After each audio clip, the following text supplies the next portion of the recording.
Eu sou aluna pestana Cultura em Campos e eu vou apresentar um seminário sobre osteoporose. O que é? Osteoporose é uma condição metabólica que se caracteriza pela diminuição progressiva da densidade óssea e aumento do risco de fraturas. Para entender o que acontece, a gente tem que lembrar que os ossos eles são compostos de uma matriz, na qual vão se depositando complexos minerais com cálcio.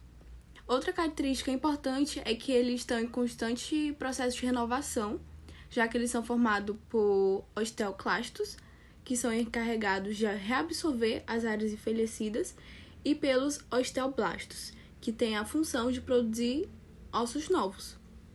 Esse processo permanente e constante possibilita a reconstituição do osso quando ocorrem fraturas e explica porque mais ou menos a cada 10 anos o esqueleto humano ele se renova por inteiro.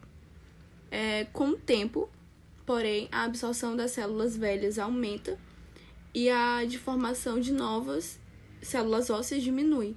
E o resultado é que os ossos vão se tornar mais porosos, vão perder sua resistência e as perdas mais leves da massa óssea caracterizam a osteopenia. E já perdas maiores são próprias da osteoporose, podem ser responsáveis por fraturas espontâneas ou causadas por pequenos impactos, tipo por um espirro ou uma crise de tosse, por exemplo.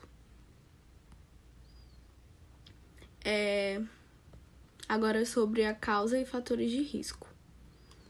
Entre os fatores de risco que podem levar à osteoporose, a gente pode destacar a história familiar da doença, pessoas de pele branca, baixas e magras, deficiência na produção de hormônios, alimentação deficiente de cálcio e vitamina D, baixa exposição à luz solar, imobilização e repouso prolongados, sedentarismo, tabagismo e consumo de álcool.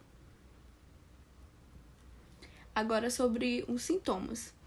A osteoporose ela é uma doença de instalação silenciosa e o primeiro sinal que pode aparecer quando ela está numa fase mais avançada, digamos assim, costuma ser a fratura espontânea de um osso que ficou poroso, ficou muito fraco e ele não conseguiu mais suportar nenhum trauma ou nenhum esforço, por menor que seja. As lesões mais comuns são as fraturas das vértebras por compressão, que levam a problemas de coluna, né, e a diminuição da estatura, e as fraturas também do colo do fêmur, do punho, que é o rádio, do osso rádio, e das costelas também.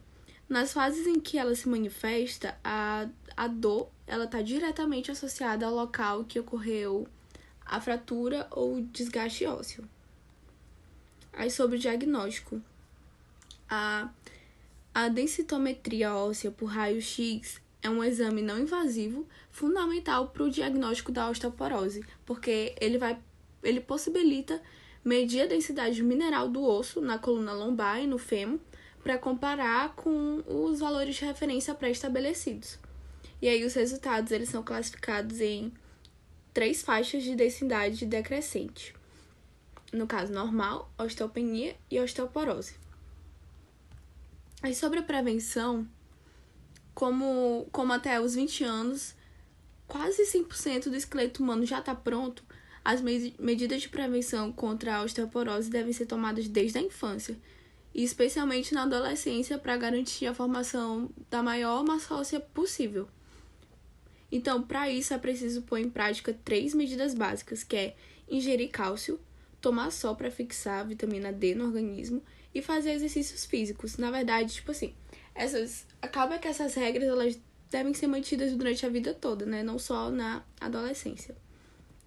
Principalmente a atividade física, porque ela tem um efeito protetor sobre o tônus e a massa muscular, que se reflete também na melhora do equilíbrio e ajuda a evitar quedas ao longo da vida. Aí sobre o tratamento, como a osteoporose ela pode ter diferentes causas, é indispensável determinar o que provocou ela, o que levou a ela, antes de propor qualquer tratamento. Porque todo tratamento vai visar evitar fraturas, diminuir a dor, quando existe a dor, né? E manter a função. Então, tem várias classes de medicamentos que podem ser utilizados de acordo com o quadro de cada paciente.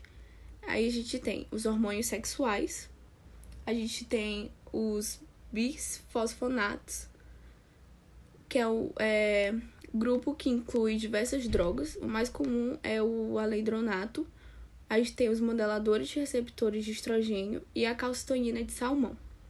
A administração subcutânea diária do hormônio das paratireoides, ela está reservada para casos mais graves de osteoporose e também para quem é intolerante aos bisfosfonatos.